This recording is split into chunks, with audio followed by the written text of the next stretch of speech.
আসসালামু আলাইকুম everyone, welcome back to my channel. আজকে নিয়ে এসেছি দুর্দান্ত স্বাদের একটা রেসিপি। দারুণ লাগবে, দেখেই বুঝতে পারছো। খুব বড় বড় লঙ্কা নিয়ে এসেছি। এটা নাগা চিলি বলে।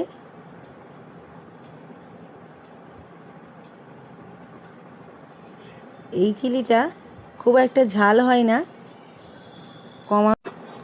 এই চিলিটার নাম আমি খুব একটা ভালো করে জানি না। তোমাদের কারোর জানা থাকলে অবশ্যই কমেন্টে জানিও এই চিলিটার নাম কি। তো এই চিলিগুলো আমি ফ্রেশ করে ধুয়ে নিয়েছি, আর মাছ বরাবর এইভাবে নাইফের সাহায্যে চিড়ে নিয়েছি। আর এটা আমি যে কোনো চিকেন রান্নার আগে ম্যারিনেট করে রাখি, তাই ম্যারিনেটেড চিকেন কিছুটা হলেও তুলে রাখি, কারণ আমার রেসিপিতে কাজে লাগে। তাই আমি এইভাবে এই টেকনিকটা অবলম্বন করে সবসময় কিছুটা চিকেন ফ্রিজে তুলে রাখি।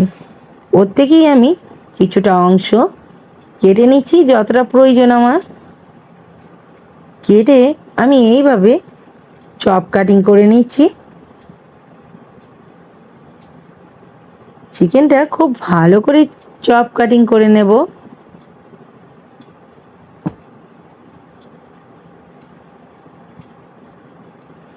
তোমাদের কাছে যদি চপার থাকে অবশ্যই চপ কাটিং করে নিও। আমার কাছে ছিল না, তাই আমি এইভাবেই চপ কাটিং করে নিচ্ছি। আর এটা কিন্তু খুব ভালো করে চিকেনটা চপ কাটিং করতে হবে। হয়ে গেছে, আমি কিন্তু তুলে নিচ্ছি। আবার অনিয়ন নিয়ে খুব ভালো করে ছিলে পরিষ্কার করে ধুয়ে কেটে নেব।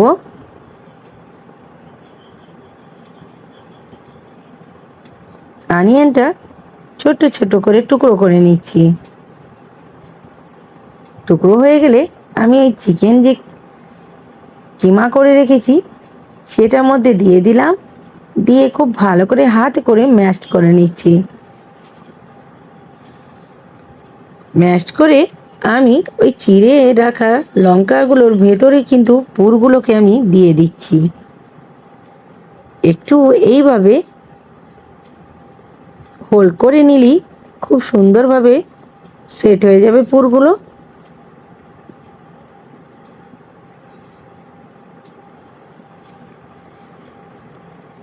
একটা পুর ভরা হয়ে গেল।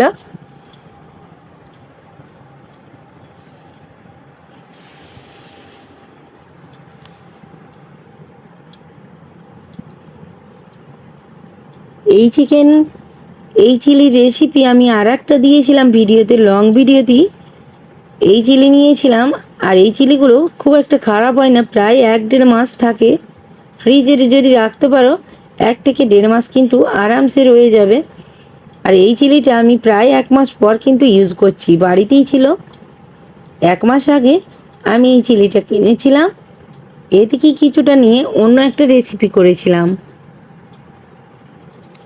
আমার এই চ্যানেলে দেওয়া আছে, অবশ্যই গিয়ে দেখে নিতে পারো।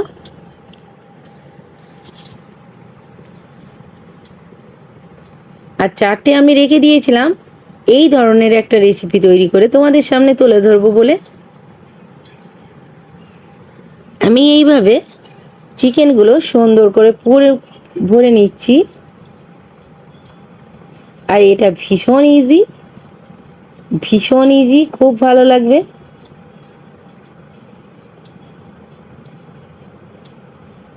আমি কিন্তু বীজগুলো বার করি না, এর মধ্যে বীজ খুবই কম থাকে আর ঝাল হয় না কিন্তু, যার জন্য প্রয়োজন হলো না বীজগুলো বার করার। তাই আমি এগুলো বার করছি না। আমি চিকেনটা ভরে নিচ্ছি।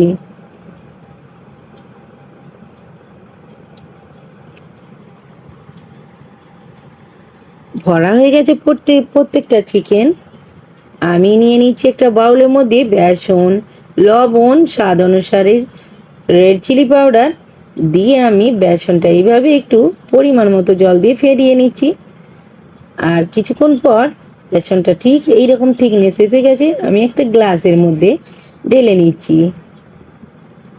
তোমরা যদি অন্যভাবে এটা সেট করতে চাও অবশ্যই হয়ে যাবে, বাট আমি একটা গ্লাসের মধ্যে নিলাম, খুব সুন্দর করে ইউজ করা যাবে বলে। একটা আমি কড়াই নিয়ে নিয়েছি, তার মধ্যে সয়াবিন অয়েল ঢেলে দিলাম। আর এইভাবে আমি চিলিগুলো ডুবিয়ে তেলের মধ্যে ছেড়ে দিচ্ছি গরম গরম।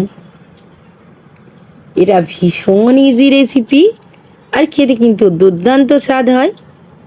সন্ধ্যা চায়ের সঙ্গে মুড়ির সাথে খুব ভালো লাগে, এবং নাস্তার সাথে হলে পরোটা, লুচি, যে কোনোর সাথে কিন্তু এর দুর্দান্ত স্বাদ বাড়িয়ে দেয়। এই চিলিটার অনেক রকম রেসিপি তৈরি করা যায়, আমি দুটো করে দেখাচ্ছি, আরও বাকিটা পরে অন্য দিন শেয়ার করব অন্য রেসিপিতে। আর একটা আচার টাইপের হয়, যেটা রুটির সাথে খেতে দারুণ লাগে। রেডি হয়ে গেল, চিলিগুলো উল্টে পাল্টে ভেজে নিয়েছি, দেখে বুঝতে পারছো কতটা লোভনীয় হয়েছে। আজকের ভিডিও কেমন লাগলো কমেন্টে জানাতে ভুলো না, লাইক দিতে ভুলো না, চ্যানেলটা সাবস্ক্রাইব করে পাশে থেকো। আর কারা কারা পছন্দ করো অবশ্যই কমেন্ট করে জানিও কিন্তু। আবারও নেক্সট ভিডিও নিয়ে হাজির হব। আজকের মতো এই পর্যন্তই। আল্লাহ হাফিজ, টাটা।